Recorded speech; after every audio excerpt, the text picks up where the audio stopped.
এই ডগিটি একটা কারেন্টের লাইন ঠিক করতেছিল, তারা দুশ্মন কারেন্টে সুস্থ অন করে দেয়। তখন সেই ডগিটি শর্ট খেয়ে মাটিতে পড়ে যায়। তো তখন সে অনেক অসুস্থ হয়ে যেত, আর সেখান থেকে তাকে কি হলো, তো এখন কি করবো, সে হসপিটালে যায়।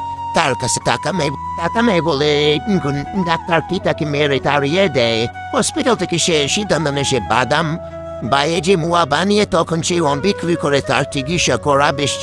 তখন সেই ডগিটি অনেক প্রস্তুতি নিয়ে মুয়া বানানো শুরু করে। আস্তে আস্তে ধীরে ধীরে সে অনেকগুলো মুয়া বানায়। তারপর এই ডগিগুলো মুয়াগুলো বিক্রি করে, প্যাকেটিং করে। তারপর তখন ওই মোয়াগুলো বিক্রি করার জন্য বাজারে যে সে অনেক হাত জোর করে মোয়াগুলো বিক্রি করে। তখন সে অনেক লোকে এসে কিনা পয়সা অনেক টাকা পেয়ে ডাক্তার কাছে চিকিৎসা করে। আমার চ্যানেলে যারা নতুন অবশ্যই চ্যানেলটি লাইক করবে এবং ফলো করে দিবি, সাবস্ক্রাইব করে দিবি। তো অবশ্যই পুলিশ ক্যামেরা চেক করে বুঝে ফেলেছি কে তার সাথে এরকম দুশ্মনী করেছে, তাকে ধরে ও আচ্ছা মারে।